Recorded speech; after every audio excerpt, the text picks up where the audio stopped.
Welcome, and thank you for joining us this evening. My name is Risha Mandelkorn, and I will be your host as we explore From Garden to Plate. Tonight's event will be recorded as part of Aurora Public Library's archives. I know that there's a wealth of knowledge in this virtual space, and after our guest presents, we will open up the Q&A so you can ask the questions that you have to our panelists, but I hope that some of our guests will also share their own experiences with other gardeners. Please feel free to enter your questions or your comments at any time during the presentation, and we'll get to as many of them as we can after. Buying food that is locally grown is a great way to minimize your environmental impact, but growing your own food takes it to the next level. Cathy Nesbitt is a worm advocate and founder of Cathy's Crawley Composters, an environmental business that specializes in vermicomposting and organic diversion, endeavoring to reduce the amount of waste going to the landfill while providing gardeners with a rich environment to grow healthy food. It is my pleasure to welcome Cathy Nesbitt of Cathy's Crawley Composters. Welcome, Cathy. Thank you, Risha. And now I just go. And now you just go. Wonderful. Oh, I'm excited to be here. Thank you. Thank you to the Aurora Public Library for hosting this amazing event, Garden to Plate. How beautiful. Just before planting time. So I have only a few minutes to introduce what it is that I'm here to talk about. And it's indoor composting with worms, or regular composting too. If anyone has questions about composting, I'm happy to take your questions. It's the 19th anniversary of my Great Green business, and it's special worms that you use for vermicomposting, red wigglers. And they require a carbon nitrogen mix. With the carbon or bedding is shredded paper, could be leaves, straw, cardboard. And then you need a little bit of soil, just regular garden soil for the little microbes. Some water, mix it up, add your worms in, and then you're feeding your food scraps, which is your scraps from the kitchen. Once the worms have converted the material into black gold, aka worm poo, that's the magic. You know, the beautiful part of doing vermicomposting or composting is that you're managing some of your scraps, you're keeping that stuff from landfill. It's not in the waste stream, you're doing it on site, and then you get this magic soil that you can grow more nutrient-rich soil. More rich, nutrient-rich food, pardon me, right? So adding the food scraps back in adds the nutrients in. If we take those scraps and put them in, even the green bin, they're going off-site, they're going elsewhere. We're robbing the soil of those nutrients. So yes, we can grow more plants there. It's soil, but it's not going to be as nutrient-rich as the previous plant unless we add them back in. So composting is a wonderful way to keep the garbage or the waste out of the landfill, to create wonderful soil, and to create more nutrient-rich food. It's like the infinity sign. It closes the loop on our food, composting. Yay. Okay, thank you, Cathy. Actually, I'm going to, before we move on to the next presenter, I know how you got started, and it's such an interesting business, and you probably weren't thinking that I was going to ask you this, but could you speak to how you got started in vermiculture? Yes, I'll speak really fast because I don't have a lot of time. Yeah, so I won't go too far back, but I was afraid of worms before starting my business, and I looked after a teacher's bin because I'm an avid gardener and composter, and I knew the value of the compost, but I didn't really want worms in my house. And maybe some people listening don't want worms in their house either. And so the first time that I did it was a little bit of a challenge. I had fruit flies and issues, and I was like, I'm never doing this again. When you do it properly, you don't have those issues, no smell, no fruit flies, all of these things. Yeah, and I got injured at work, and then there was an ad in the paper, and it was a business course through the Women's Center of York Region to take a business course, 6-month course. I turned to my husband, I said, I'm quitting my job, I'm taking this course, I'm starting a worm business, hallelujah. That was 2002. And I really thank you for asking, Risha, because I really believe that I was put here to talk about worms. that's why I was afraid of them, said I wasn't going to do it again. So I had the experience that people say, oh, I had fruit flies, or I don't want this, or, all of the things. I have the objections answered now. And I know now that it's really important that we at least know about this. Thank you. Thank you. Well, one thing that we've seen since COVID-19 has happened is an increased interest in growing our own food and a heightened awareness of food insecurity. Since the start of the pandemic, York Region Food Network has seen wait lists for community gardens shoot up dramatically. The York Region Food Network is a community-based organization working to improve access to affordable, nutritious food for all people in York Region. Jessica Tong is an urban agriculture coordinator for the York Region Food Network with expertise in sustainable community gardens. It's my pleasure to introduce and welcome Jessica Tong, York Region Food Network. Welcome, Jessica. Thank you, Risha. I appreciate it. And thank you so much for having me on today with your event. As Risha said, I'm the Urban Agriculture Coordinator at York Region Food Network.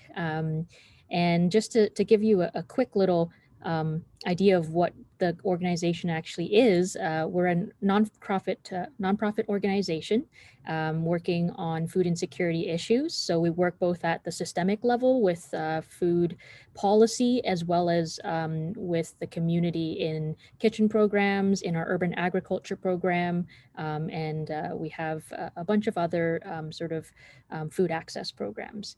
So today, especially, we'll talk about our community gardens in terms of what's the purpose of our community gardens, what does it provide for the community, and the different types of community gardens that we have out there, because we actually have 5 community gardens that we coordinate throughout York Region. So yeah, we'll go over a little bit about that, how to get involved, and also just a few other things about our urban agriculture program. So I just wanted to, as we're getting started, I want to talk quickly about the relationship to land, because that is one of the biggest things when we're talking about gardens is what is the history of the land that we're working on, and how do we relate to that land and how do we respect it, right? So especially for York Region Food Network, we're located on the Williams Treaty territories, the traditional territories of the Haudenosaunee, the Anishinaabe, and the Wendat people. And so when we're talking about gardens, I think it's integral to really be thinking about the history of the land and the respect that we pay to it. So to go into the different styles that we actually have, we have the collective gardens versus the allotment style. So like I said, we have 5 different gardens, and we have 3 of them that are collective style, where you share the work, share the harvest, and everyone really works together in weekly staffed garden sessions. Whereas we also have the allotment style gardens, where there are self-managed personal plots. So we have 10 by 20 feet plots that are provided to individual gardeners, and lots of resources that are also provided. So water taps and tools. And unfortunately, there is a long wait list, as Risha, you said, due to the interest in gardening during the pandemic. So with our collective gardens, there's actually a lot, it's much more accessible for folks to get started anytime, as opposed to the allotment gardens, where there is a long wait list. And then some quick FAQs. In terms of what's the cost, it's free. So both the collective gardens and the allotment gardens are completely free. We don't ask for any fee. And then for the collective gardens, how often do people usually go? It's just up to you. So we have weekly staffed garden sessions, but you're welcome to come and go as you'd like. So yeah.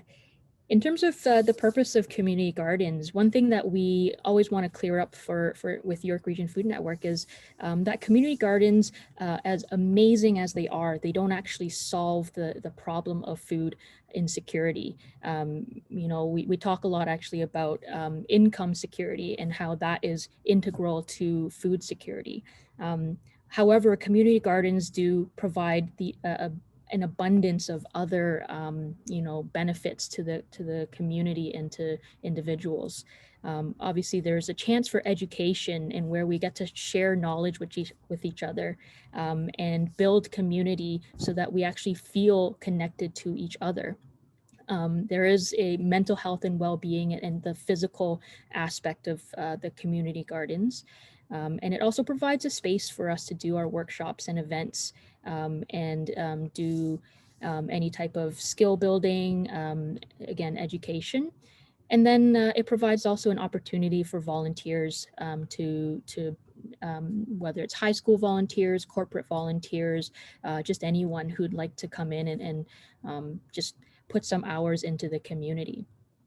And very importantly, as I said earlier, building relationship with the land. So really getting to know the land, and that's how we build our respect for it as well. I'll go over really quickly the different gardens that we have. We have one here in Aurora, and that one is an allotment style. So we have about 55 plots there, and that's just at Industrial Parkway South and Yonge Street. We have another allotment at Mulock and Leslie in Newmarket, and that one actually has about 106 plots. So it's our largest garden, and it is allotment style. We do have a collective garden up here in Newmarket at London Road and Main Street. And we're hoping that we'll be able to open it this year. We're just in the process of getting everything sorted with all the COVID protocols. But it's a lovely garden that anyone is welcome to come to at any time. And then in Vaughan, we have two collective gardens, our Growing to Give community garden at Bathurst and Clark. And then our Vaughan City Hall community garden at Major Mackenzie and Keele Street. And both of those are collective as well. So people are welcome to join anytime. And then just to let you know how to get involved, for our allotment gardens, you can always go to our website and there's a link there to sign up for the wait list. And then for the collective gardens, really, it's just a matter of me putting you on the email list so that you get information on when the gardens open and when we have our weekly staffed garden sessions.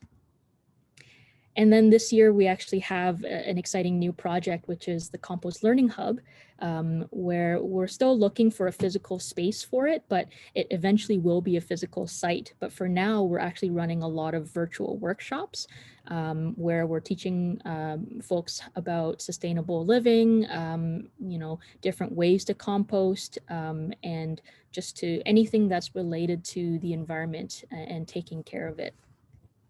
So just to give you a little glimpse of what we've got coming up, we do have the Living Soil workshop on May 18th from 1 to 2, and you can go to our website to register for it. And we also have a balcony composting workshop for folks who don't have a backyard, but still want to do some composting. So that one is on June 1st from 1 to 2. And again, you can register at our website.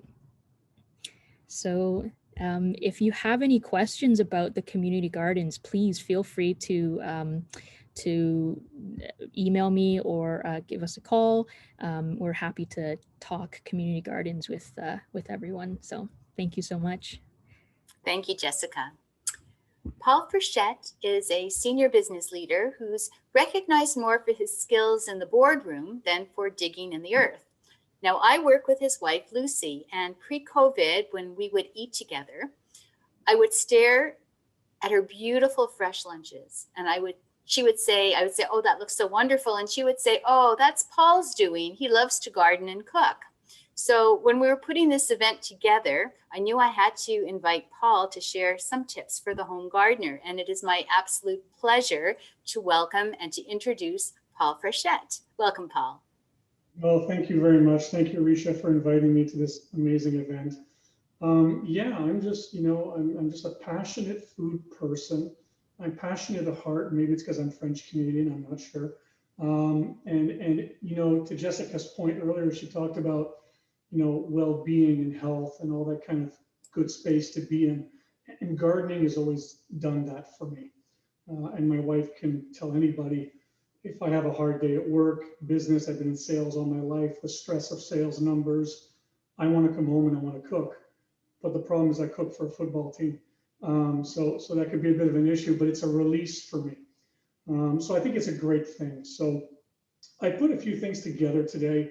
Wanted to talk a little bit about our family, our culture, what we like to do as a group.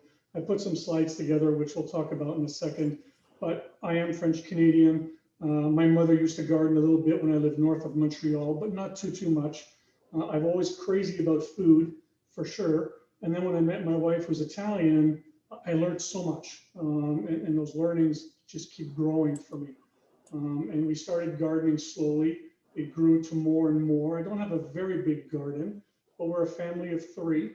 And truthfully, with 4 tomato plants, I can fill my freezer for the winter. It doesn't take much to go a long way, which I think is so amazing about gardening. So we'll talk about a few pictures really quickly, if you don't mind. This is my beautiful dog, Bella. She's making sure nobody steals my prized joys there. So if you can see the egg cartons on the windowsill, I actually keep, and I have with me right here as well, I always keep my eggshells.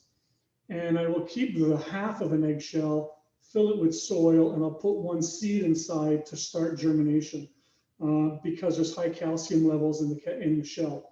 So I can start my seedlings right at the windowsill, and that's something I had started last year. My dog was watching for me, God bless her. So this is actually right behind me today. These are things that I started about a month and a half ago, and I have some beans in here.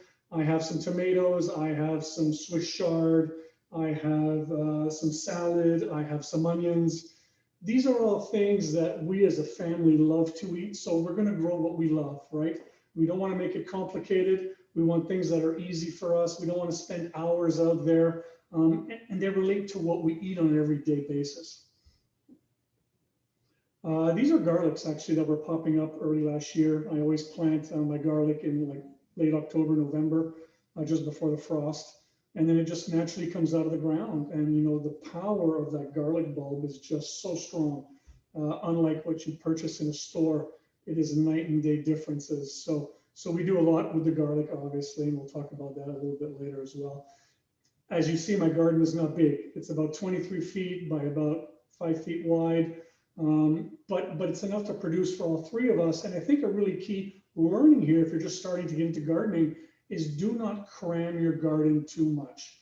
I think we all have a tendency, because everything is small at first and you want to put as much as possible, and eventually it grows into a beast, and then you can't even get in there to get a cucumber anymore. It gets out of control really fast. So less is more, I think. So right here in a couple of days, you can already see a bit of growth happening. And it's in the ground. I have a raised garden, or we use the pots on the side with soil, which is perfectly fine as well. This was a nice discovery. These are actually pole beans, which I have here, which I freeze. I vacuum bag them, I freeze them. I actually take them, I will do them as marinades, and I marinate them in vinegar and garlic, and I actually have it right here in my Caesar, which is really handy. But these beans make a beautiful leaf. And if you're dealing with a backyard like I am in one of those cookie cutter homes, kind of, you want a little privacy sometimes. These will grow to 7-8 feet tall, and they will totally cover a section of fence with just 3 little beans. And you are producing a ton of beans on a regular basis, more beans than you can eat. So it's a beautiful decor thing, and obviously for food. Sicilian eggplants, we love them. Instead of doing lasagna with pasta, we'll do them with our eggplant. So these are the flowers at the beginning of the year when they're starting. I believe I have a picture next when I bread them. So I'll slice those up really thin. I'll bread them, and then we'll put our sauce and our cheese, and we throw it in the oven. It's just like a lasagna, no pasta. So that's always great. Our tomatoes, which are starting to come out. And as I said, things get filled really quickly. So you want to stay on top. You want to clean everything up and be able to get in there. That was my first tomato last year. Quite exciting time. Had to take a picture. And I think too in the community, and Jessica, you talked about it, is that people learn to share. People want to, brag a little bit. My tomato's better than your tomato or bigger than your tomato. And we all want to help each other. So I think it's a really great community. More tomatoes here, of course. We grow all different kinds, cherry tomatoes, regular tomatoes. The ones that I find that are not 100% beautiful to go on the plate, those might be vacuum sealed and then frozen, which I use year round to make my chicken broth in the winter. These are hot peppers. I eat a lot of hot peppers, and I have some examples of hot peppers here on the table. So, my Scotch bonnets are really important to me. I put them into a lot of things. I will hang them. I will dry them. As you can see here, if I hold this up, and I know it's hard to see on the camera, but I have them totally dried. So I can reach in whenever I'm cooking. I'll crumble one right into whatever I'm simmering, and I have some instant heat and flavor. So I do this every year, and I sit there with a thread, and I thread everything. So if you're passionate about it, it's fun. Garlic that I pulled out, you saw the pictures earlier. I just kind of braided it as quick as I could. I don't have a big space, and I don't let the garlic sit too long. I could let it sit longer, but I want to get it out because I want to get more things growing. But at least I have some nice fresh garlic. These are some of the green beans that are growing. I have some of them here. We love these. We eat a lot of them. We fry them with the onions. They are fantastic, great flavor. They can be stuffed with cheese. If you look here, cabbage. Who doesn't love cabbage, right? You can eat it a million ways. We have it steamed at home. We'll do a little Asian sauce on top with some spice, or we will just blanch them and we'll roll them into cabbage rolls. Great way to use them as well. I do that with kale too. So obviously, any kind of eggplant, zucchini, or anything like that, these are great. You can dry them, you can put them in oil, or you can cook them fresh. I'll slice them a bit of oil, balsamic vinegar. I'll grill them every time I do a barbecue with any kind of meat or just vegetable, whatever you like. Some more bean picking. And I think as the pictures go, you're going to start to see more volume coming out of my garden as the season goes on. So, truthfully, 3-4 little dried beans, which I have here, these are the beans. A little hard to see with the camera, so I apologize, but it's a very small little black bean that I put in the ground, and that is going to give me probably, 80 of those big pole beans on stem, and it's fantastic. So we love those. So again, just more production, more stuff coming out nonstop, right? I like to take pictures. Of course, I brag. I compete with my mother-in-law. Cucumbers. Cucumbers are great, whether we're pickling them or having them fresh with the salads all the time, or we're dipping them in a fresh sauce that we make or a hummus or anything of that nature. So all great little things that you can keep at home, right? And again, for me, and this is a little bit of the spread that's on the table today, for me, truthfully, it's about, think of your culture. What do you like to eat? What can you use to enhance what you're doing? I don't necessarily have a specific meal, but as an example, my hot peppers. My Scotch bonnets. So really quickly, you can see this jar here. I took dried apricots and I brought them back to life with a little vinegar to soften them up. And then I do some red onions and I add my Scotch bonnets to it with some red onion. And that's, I think I said, I apologize, but that becomes my jelly, which I would then put on top of a cracker, and I can put, some cheese on top. I can put a pate. Those are things that are just always in our cold storage room. So if somebody's coming by last second, we feel like a little treat, we can go get it. If we want to dry what we've done, we have dry basil, we have dry hot spices, we have our oils as well with the spices. These are all pictures just to make it easier for you to see, of course, what's happening. We do a lot of salsas. I have one here. Oh, I have to talk about this, I'm sorry. This is one of my favorite breakfasts. So this is kale that I'll put into a little fry pan. I'll do my onions, I'll do a little bit of my hot oil, and I'll crack 2 eggs on top, put a lid. They will cook, put that into a plate, and that is a fantastic breakfast. It's fantastic. So I don't know if you ever had one of those before, but that's really great and simple. And another one we really love really quickly, I want to point out, these here are my garlic scapes. So garlic grows, everybody keeps the garlic, nobody really keeps the scapes, right? So I keep those scapes, I marinate them, and then what I do for breakfast, and I have an example here on the plate, is I'll take a little thin cracker, something, or a piece of bread. I'll do an avocado with some leeks, tomato, and I'll cut my garlic scapes on top. And that is a great starter to the day. So they're just little things around me that we use on a regular basis. And of course, my herbs, right? So my rosemary, you plant this once, it becomes a massive bush. You hang it to dry. Anytime I'm barbecuing the meats, the chicken, lamb, whatever it may be, or sometimes I'll just put a little oil and I'll brush it right on top of my barbecue grill just to give a little scent, a little lemon, and then I start doing whatever I want to barbecue. So I think there's lots of things people could do out in the garden place. And one little tip for you really quickly, leeks. Leeks are fantastic in a garden. I try to extend as long as I can and not use them all up, because at the end of the year, if you take them out of the ground and you don't cut off the roots, you can put them in a pail with just a little bit of water in your cold storage room, and they'll survive all winter. And you can go down and get one whenever you want one that's fresh from your garden. So I love these a lot. So it gives you a bit of an idea of what I do. And of course, I have a jar of tomato sauce because we do our tomatoes. My wife's being Italian. We do about 99 to 100 liters a year of sauce. Do we eat pasta every day? No, not the best for our wastes. But we use this for the Caesar. We use it for soup. We use it for many other things. But it's a great, great base to have in the house. So hopefully that gives you a bit of an idea of what we do with what we're collecting out of our garden.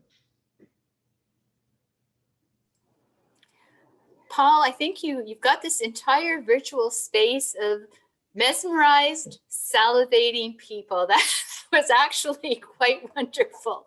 Thank you so very much. So we're ready now to open up our event to our guests. Please enter your questions in the Q&A. We have some already coming through, and you can direct them to one or all of the panelists. And panelists, if the question's not directed to you, but you have something to say, please, let's all have a conversation. And also to our guests in the audience, if you have a tip to share, please share it with us, because gardeners are social people and we all like to be able to maximize whatever we're doing. So I'm going to start with the Q&A. So Archie and Hindi ask, do you think the green bin program has resulted in a reduction in the number of backyard composters? I would love to have my municipality provide composters like they provide green bins, like they used to. The province dismantled that program decades ago. Would anybody like to take a stab at that? Yeah, I'll take that one. Yeah, thanks for the question. I absolutely think that the green bin program has created folks that, we're convenience based. I mean, we're busy people, maybe not so much anymore. We have time now, right? So now demand is growing up. So it's a perfect going up. So it's a perfect time to have this forum because people are looking for ways. Yes. Yeah, City of Toronto used to give away, not give away, for a small fee, you could get a composter or you could get a worm bin with a pound of worms. Can you imagine? Delivered. Yeah. Yeah, bring back the program. That's what I say. If any municipalities are listening, you save a ton of dough rather than the green bin, which we don't even know what ends up in there. We're depending on user responsibility, right? And we know that the blue bin is all contaminated. The green bin is worse, folks, because people put stuff in there like batteries, like, oh, horror. Yeah, it is. It's a nightmare, because then we're creating this toxic soup and you can't take those chemicals out once they're in. I know I don't want to be a doom and gloom downer, but composting, home composting is the way.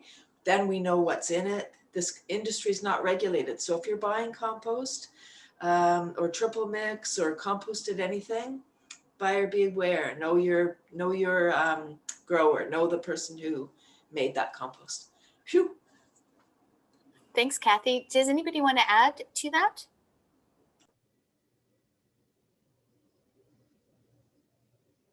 We good? I'll go on to the next question then. How do red wigglers differ from our typical earthworm? I think this one might be for you, Cathy. Okay. Whoops, here we go. Yes, so there are thousands of types of worms, only 4 that are optimum for vermicomposting. Red wigglers are like the best ones. So there's red wigglers, European night crawlers, African night crawlers, and perionyx that have been identified. I'm sure there's others that we haven't found yet. And we're looking for surface dwellers. So our Canadian nightcrawler, the dew worm or the bait worm, it lives below the frost line. So it goes 4 to 6 feet below the surface, comes up at night to draw its food down into its burrow. They're not composting worms. They don't eat nitrogen, they eat carbon. And the composting worms eat both carbon and nitrogen and temperature. They are more heat loving. The outdoor worms are more cool loving worms. So lots of differences. Thank you. So this one is for you, Paul. The viewer says, "Hi, Paul. Beautiful harvest. We live in Aurora, and bunnies keep eating our plants. Do you have any advice? Thanks." Well, I mean, I'm not a specialist on this in any way, but I used to get a lot of bunnies eating my lettuce. It used to be a problem for me. Then I just started growing arugula or rocket, which is right here. And when I grow the arugula or rocket, they won't eat it. They're staying clear away from it. I've heard many stories from people putting hair clippings when they go to the hair salon and using that and putting it on the soil. As the animal is always sniffing, the hair clippings go to the nose, and it disturbs them and they're going to leave. But I personally, right now, I don't have a rabbit issue. I haven't had one in a long time, but for me, it was a lettuce scenario. It was always the lettuce that was getting eaten. So I don't know in this case if it's everything that's getting eaten. You could look at a fencing off your garden. I had to do it when my dog was quite small, just to keep her out of it. She wanted to run in there through everything and destroy everything. So that might be an option as well for you. So Jessica, let me throw this one out to you as well, because in community gardens, it's not like it's in your backyard and you can put your head out there all the time. How do you keep control in terms of your community gardens from wildlife? Yeah, absolutely.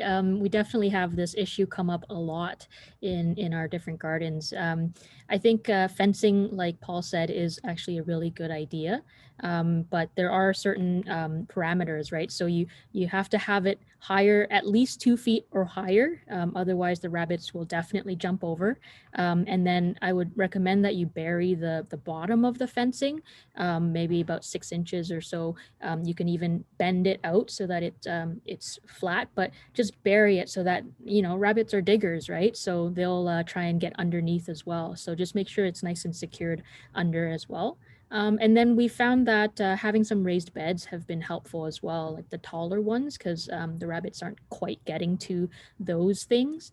And then there's always sort of like the common, we don't know if it really works, but spreading some cayenne pepper and like Paul said, the nose really, they pick up on that, right? And they don't quite like that. But again, it's that stuff, we're not completely sure, but for sure the fence has been helpful for a lot of people. And also what comes to mind now, I apologize, Risha, I didn't mean to cut you off, sorry, but also, we had a squirrel kind of craziness going on for about a year or two. So I would just periodically just grab a tomato and put it on top of the fence. They would just eat that tomato slowly. It would last a week and a half. So you sacrifice a tomato or two once in a while. They're out of your garden, no big deal, right? So there's ways around things. That is very gracious. Never quite thought of that. Comment that it's interesting, Paul, that you can preserve your fresh leeks in the cellar with care, but the grocery stores cannot take proper care of the Brussels sprouts, asparagus, etc. Yeah, again, totally not a specialist. I just know it works because I was late when you're pulling it out. I hadn't read about it, and I thought, oh, geez, I don't really have time. I tried washing the dirt off, obviously the roots of my leeks, and I just left it there, went upstairs and forgot about it. Like I literally went back a month later, and I was like, wow, these are beautiful. And that was it. And every year after that, I've been keeping the roots there and the water. But when you buy at the store, these are trimmed down so far, there's nothing left. But the roots, when I pull them out of my garden, are this long. So they're really going to absorb that liquid and pull it into your vegetable, right? So that's probably a big difference right there. Thank you. Anita asks, what is the good soil for planting veggies, herbs, fruits, and flowers? To anybody. Well, I can speak only for myself. I mean, again, I'm not a specialist. I keep repeating myself. I'm sorry, but I'll do a mix. I have a raised garden. So I have probably about 12 yards of triple mixes was a starting point for me. And then after that, I add sheep manure. Every year I add some sheep manure, which is great.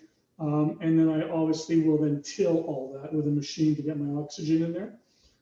I haven't gone as far as testing pH levels or anything of that nature, but I must be okay because things are growing well.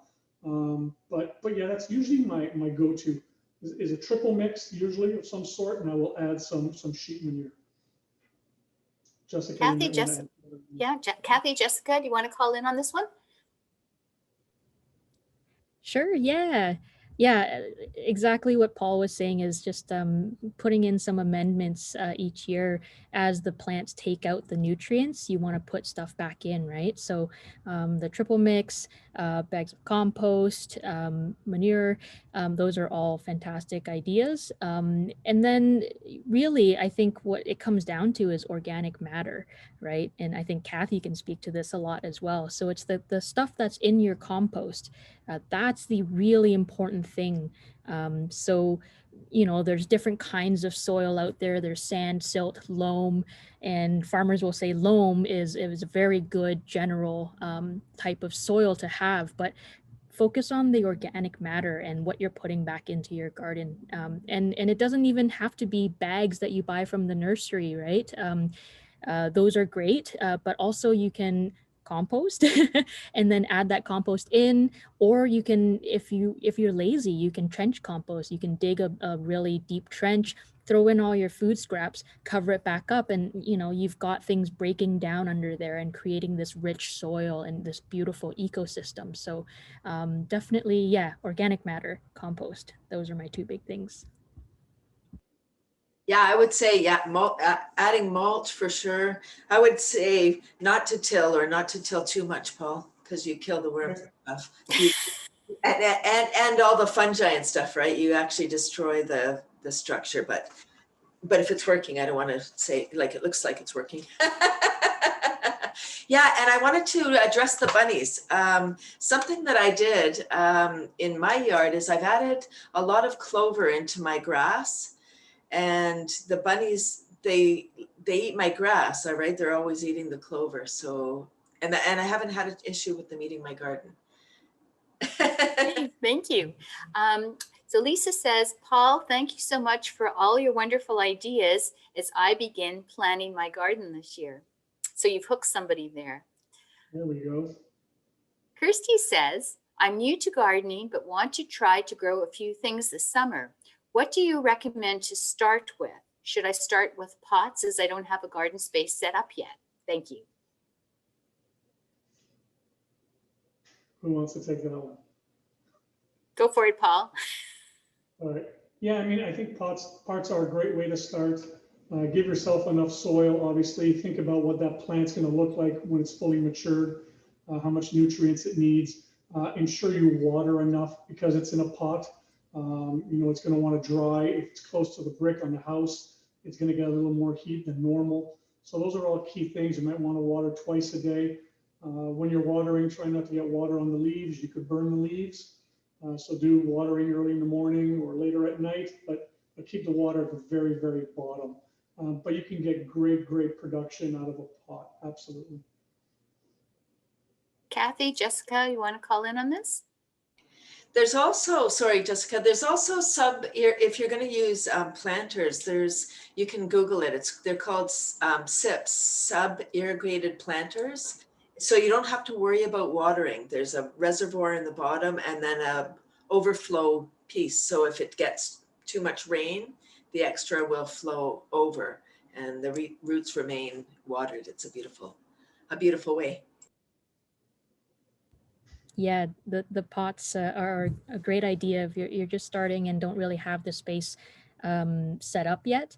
In terms of like what do you recommend to start with? If you're asking about the types of vegetables, I think one thing that's just been so solid for me is kale. Because it's very frost tolerant, so you can start it pretty early, and it can last you into winter. You know, I've seen it survive all the snow, and it actually tastes better after a frost. And then kale is also something that you can just sort of rip off the leaves as you go, and it'll keep growing more leaves. So you don't have to just cut it and then you're done and have to figure out what else to plant. So I think kale is just something that's very solid for me. But then if you're, those would work in pots. Certainly just be careful if you're growing in pots, you'll have to make sure that it does have enough, you know, compost, enough nutrients, because it can quickly just take up all the nutrients and there's no way for it to, you know, get it back. But tomatoes, if you can find, there's two different types of tomatoes, indeterminate and determinate. So if you can find the determinate type, which actually stops growing and stays sort of like as a smaller bush and doesn't really vine out, those are good for pots, whereas you'll find indeterminate tomatoes, they'll just keep going and you'll get overwhelmed if it's just in a pot. So those are always fun to grow. And then Paul's beautiful photos of the beans. I think beans are a great thing to start with as well. It's really fun just to pick off a bean and you know, pop it in your mouth, right? So yeah, I guess I wouldn't recommend any sort of root vegetables in your pots. They won't be quite as happy. You can certainly try, but they do kind of like being in the ground. So, but yeah, good luck. I hope you enjoy your growing. Thank you. Paul, great tip on overwintering leeks. Do you also freeze them? I'm growing leeks this year for the first time. Any tips on growing them hilling? Sorry, growing them hilly? Hilling, Hilling. And I have never heard that term, but I'm not up there with the rest of you because I'm not an expert. Yeah, someone's gonna have to Google that one. I apologize. Yeah, I have frozen them, of course, like I do celery every year. Those are things, like I say, that go into soups for me. When they unthaw, they don't stay as firm and so fantastic necessarily. So it's a great for a broth or anything of that nature. But the hilling part, I don't know, so I apologize. Anybody else have heard of the term? Maybe the viewer who sent that in could send in the Q&A just a little bit of a description of what they mean, and then we're all going to learn something new tonight. Well, we're learning lots of things, but that will be something else that we'll be learning. So, Paul, do you have any more harvest preservation tips aside from canning and freezing, similar to your leek tip, which is brilliant? Well, the leeks, if I'm growing onions, which I don't do every year because my garden is quite small, whatever I capture, then I'll let my onions dry out, usually in my garage on a tarp. When I say dry out, not like little prunes or anything, but I'll let some of that moisture come out, and then I can preserve them, and I'll usually put them in a basket in my cold storage room downstairs, and they'll last all winter. No problems there whatsoever. So really the onions, the leeks is what I play with. After that, I get into a lot of freezing. Nothing else is really staying fresh. Like my herbs dry up, my peppers will dry up as well. I use them as long as they are fresh, but eventually they do dry.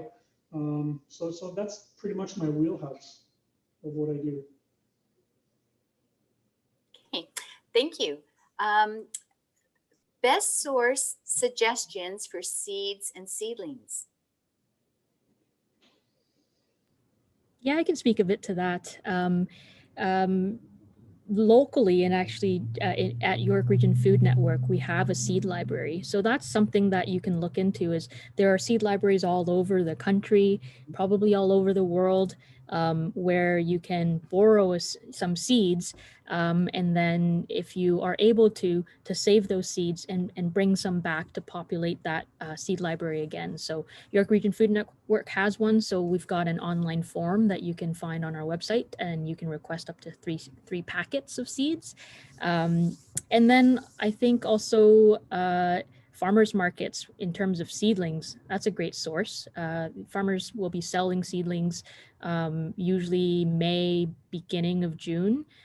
So definitely check those out. And then in terms of if you're looking for more of a directory, Seeds of Diversity is a fantastic resource. So they're, I guess, an organization that does a lot of different things. They do CD Saturdays, which is actually also a great resource. It's an event. It used to be in person, where we could all go and exchange seeds. There were different vendors, different workshops. So we used to run one as well in Newmarket. But Seeds of Diversity is the organization that helps to sort of consolidate a lot of those events. And they have a catalog as well of seed producers around, and also like local, smaller, not the big Johnny's companies. So nothing wrong with Johnny's, but yeah, those are great resources to check out. Actually, Jessica, I'm going to throw in a question here because it sort of relates a little bit to what this viewer is asking. I noticed that last year, a lot of the places where I have bought small plants, because I haven't gone from seed, really didn't have very much of a variety because of COVID. And that was the reason why everybody was out of everything, and the pickings were pretty small. Is there any indication that this year is going to be a better year for people who are looking for small plants that have already started, who didn't have their acts together in January and February to be ready? Yeah, that's a great question. I think that from what I've, the conversations that I've heard, I think there is a lot more preparation this year for that, big demand. And the thing with, I guess, seed saving is, or seed production is, it requires the planning ahead, right? So you have to have had the plants going for the entire season prior to selling. Saving those seeds and then being able to have that stock. So I think last year was a huge surprise. So no one really planned in 2019 to have, all the extra seeds to supply that. But I think this year people will, the seed producers will have known. And then also there's been a lot more resources and workshops and education, right, around gardening, seed saving, those types of things. So I hope that folks are, because they're tuning into it, they can actually save their own seeds and start their own seedlings, because you can do that at home. And I'm sure the nurseries will have been a bit more prepared this year. So yeah. Yeah, Thank you. just really quickly to add in, I've been out there, and the nurseries do have much more inventory than last year, which was basically zero. There's quite a bit of stuff out there already, even at big box. So tomato plants to, your regular herbs, things of that nature, celeries, you can find them already. They're out. Um, Next question is, what benefits can be realized by adding bone meal, perlite, and vermiculture to raised bed soil? Well, again, it's part of adding all of the nutrients that you need to add in. So what were the vermiculture, vermiculite, and A bone meal. bone meal? I would say watch out adding bone meal, because you may attract some little critters that may be attracted to the bone meal. You can add crushed eggshells for bone meal. It's adding the calcium in. It does help to balance the pH in the compost, in the soil. I think it depends on what you're growing. I'll leave it with the others. Anybody want to call in on this one? Yeah, I mean, I know I use my eggshells a lot. I save them and I crush them, and we do use them, especially when it comes to tomatoes, because they like that, as that eggshell breaks down, that calcium boost. So it helps with tomatoes for sure. But yeah, that's all I have.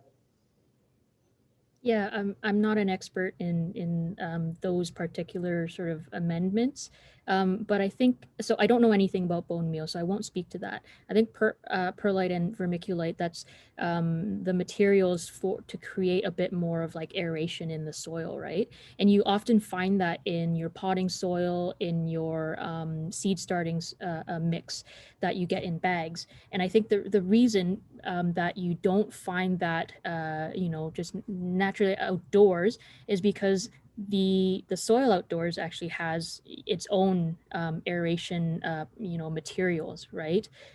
Things to create oxygen in the soil. So again, organic matter, I think is just so huge, because organic matter helps to promote, like the moisture retention in soil, and just really helps to balance out, any type of tired soil that's been overused. So I've never added any vermiculite or perlite into our raised beds.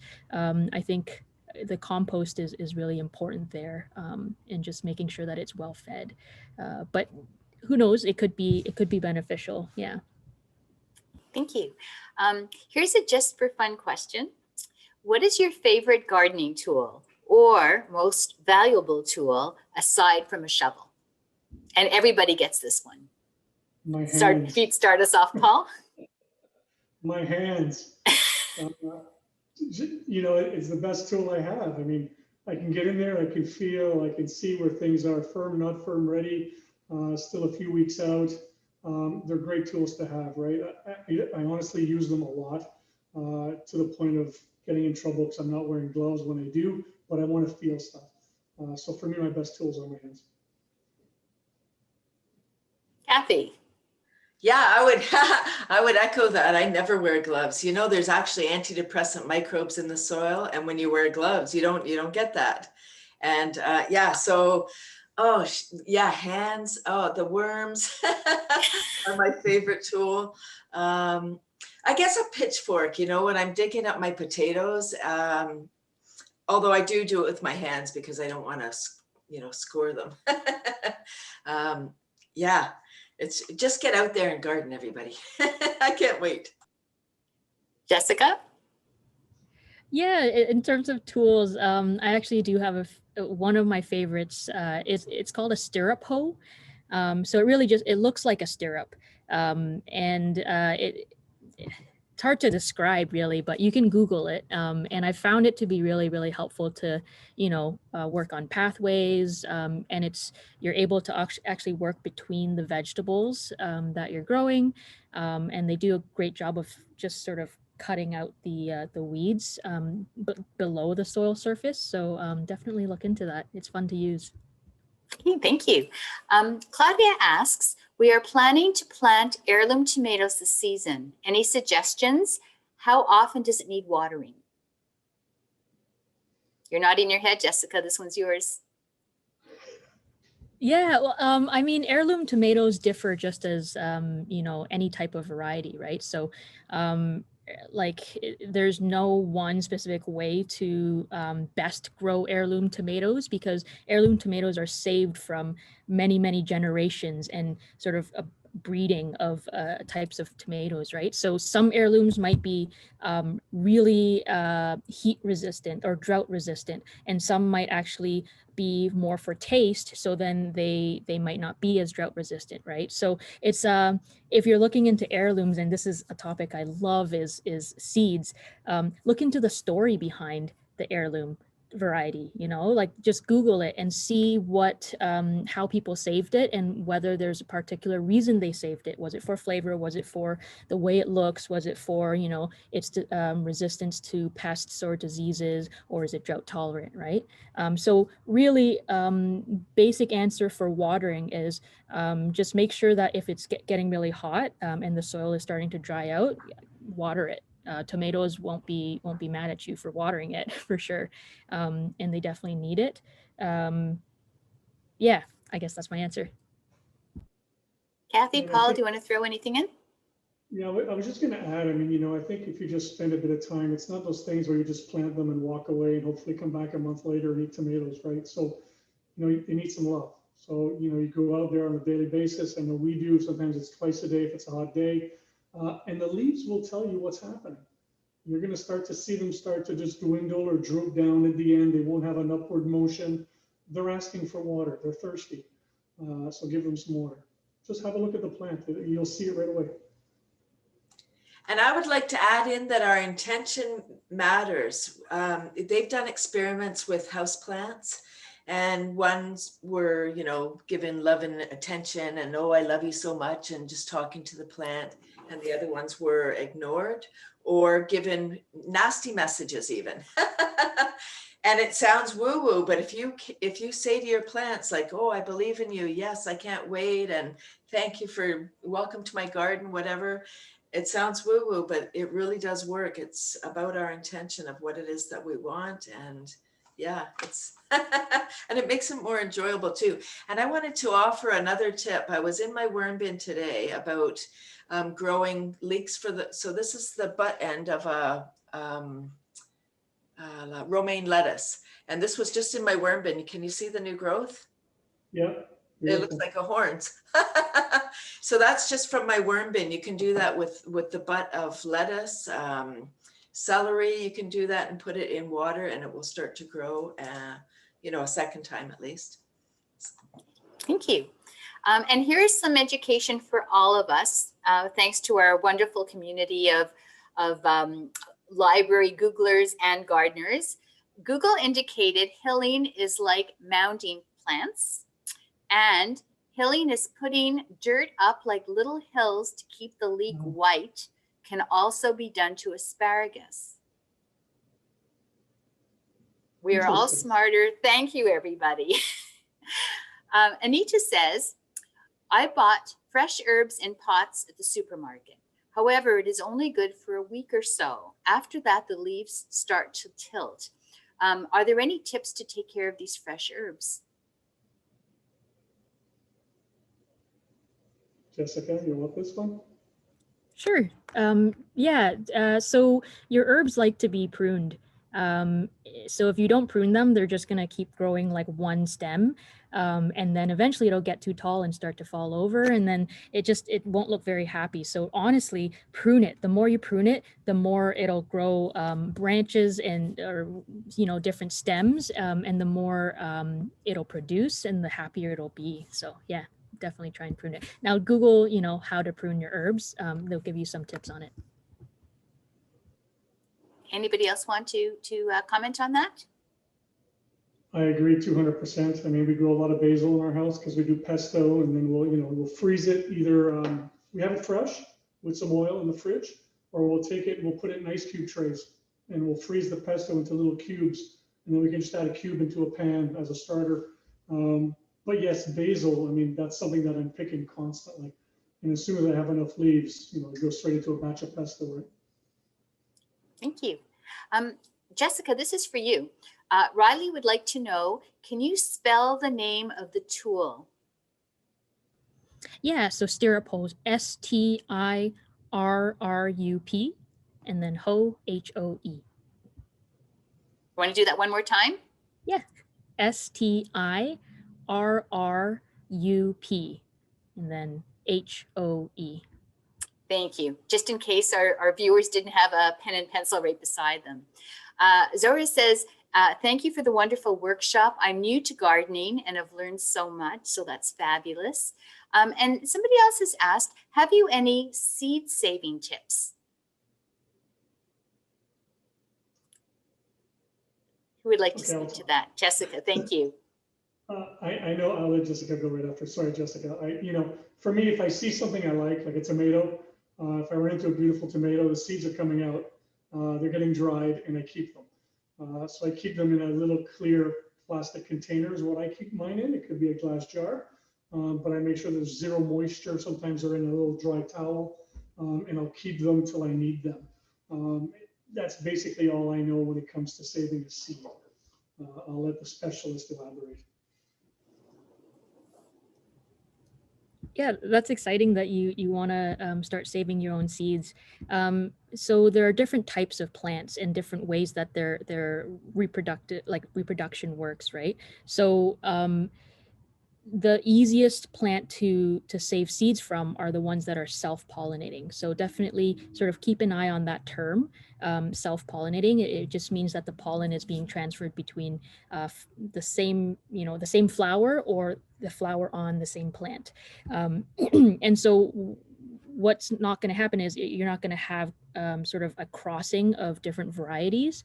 So you'll have a true to type plant the next year. So what seed you saved or what plant you save the seed from, that will produce the same plant or the same variety the next year.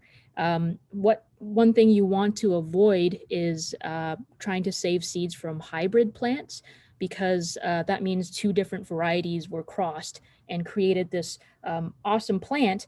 But if you take that and cross it with another hybrid plant, you get something quite unstable, and it might have certain things, like it might have be more susceptible to disease, or it might have some sort of just something that makes it not thrive as much. Whereas there are the sort of ones that have been tried and tested, right? And you know that they'll do well. So self-pollinating ones to start with are tomatoes, peppers, beans, peas. Those are the four main ones that people usually know about. And then start learning about all the other ones too, because it's not that difficult. You just have to, look into it a little bit. So it's very exciting. I hope it goes well for you. Thank you. What are the best perennial herbs for our area?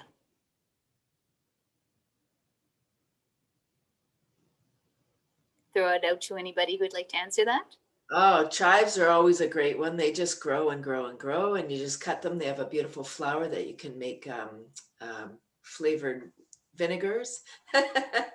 Thyme is a great one. Creeping thyme. There's all different varieties of thyme, which is really great. Yeah, those are the ones that I have growing. Anybody else want to comment on that? Do you do any herbs, Paul, in your area that you would particularly recommend? It looks like you have everything, so. As perennial, for sure, it's the chives, a whack load of them, because I use a lot of it for fish. So that's really the main one for me. Everything else kind of seems to go fresh every year. Any tips on the countertop style hydroponic machines for herbs and sprouts? I unfortunately don't have experience with that, so I can't comment. I have a hydroponic sprout grower. That's just, it's like the size of a dinner plate. It's got a little microclimate, and it works so fast because it is a microclimate. It's got a little dome on it. What was the question? They want to know Any tips on the countertop style hydroponic machines for herbs and sprouts? So when you're growing sprouts, it's different for, you keep the water clean and rinsed, twice a day. That's where bacteria can grow. Sprouts are super fresh food. So you want to make sure that you just, that you and do it. Yeah. Hygienically, so that you don't have bacteria. Okay, thank you. Wendy asked, this is a good question. How long do seeds last? I've got tomato seeds from 10 years ago. Is it hopeless? Who would like to take that one? I can go. Found King Tut's tomb. So Jessica? Yes. Yeah. So the general rule of thumb is 2 to 3 years. But really, there are also so many factors to that. So if you're wanting to keep your seeds, think of the opposite of what a plant needs, right? So you want to keep plants like sun, plants like water, and plants, they like warm climates, right? So for your seeds, think of the opposite. You want to keep them in the dark, you want to keep them dry, and you want to keep them cool. Okay, so you can actually keep them in, you could keep them in a fridge, but make sure that you put them in a jar and seal it, because fridges are actually quite humid, right? Yeah, it depends on how well the seeds have been taken care of. We've heard of seeds that have been preserved and then come back up 100 years later, right? It really depends on the environment. I say go for it, because seeds want to live. They want to, sprout. So try planting them and see what happens. You can do a little germination test if you want, and just get a damp paper towel and just place maybe 4 seeds on it, and just make sure that it stays damp. Maybe cover it, like fold it over and cover it. And then if they actually start to sprout, you kind of have an idea of how many of them are viable and will sprout. So yeah, go for it. Yanni says, I want to start gardening, but half portion of my lawn is damaged by voles. Keep overseeding every fall, but grass is not coming back and the soil of my lawn looks like clay. What can I do in order to go outside gardening and woohoo, big smile. We need tips for this person who really wants to get with it. Who would like to take it? It's really building the soil. You think about your soil as a work in progress. You're adding, you're always adding. So you need to really, if you've got clay soil, you need to just keep on adding your mulch, add your compost, just keep doing your layers. I'm not sure how you prevent moles and voles, although I did hear that you can plant castor plants, and they're toxic to moles and voles. That's what I hear, that people that have outdoor worm bins, they plant castor plants, and the moles and voles don't eat the worms. So I don't know if anyone has anything else for moles and voles. I'd like to know too. Well, I'm going to throw in a question because I have a bit of a break here and I'm curious about something. Can you just plant what you want, or do some vegetables complement or fight with each other? And what I'm thinking about is the Indigenous Three Sisters gardening, which I've always found so fascinating about how they coexist and take care of each other. And I wonder if anybody knows of any other types of plants that work well together, or plants that you should never plant in a small area together.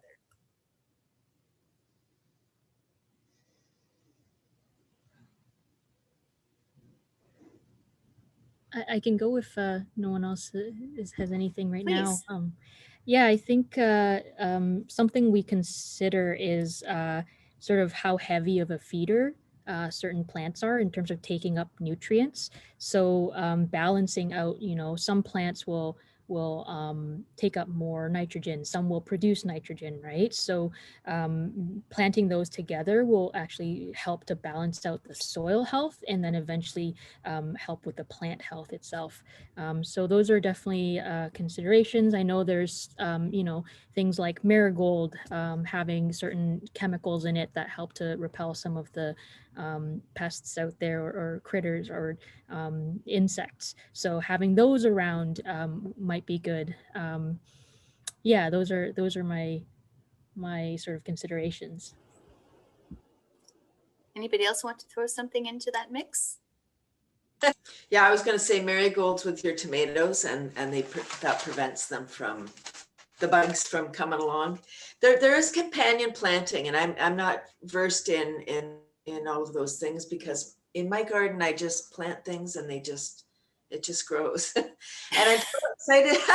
I do have enough space. I'm so excited, Paul, that you said that you plant something where your garlic is, because I plant garlic every year. I have a bit of a bed of garlic, a couple hundred bulbs. Yay. And I never plant anything there afterwards, and I will this year. So I thank you. Yeah, I try and pull it out because I need that square footage. I don't have a lot to play with, so it's valuable to me. But I just, I get in there, I turn the soil around, not too much to damage the worms. But yeah, and then I plant something for sure.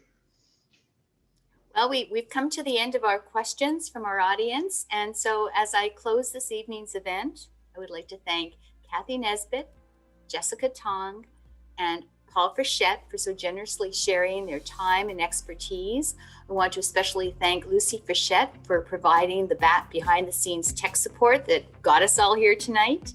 And I would like to thank each of you in the audience for spending your evening with us. Happy gardening, good night, and stay safe.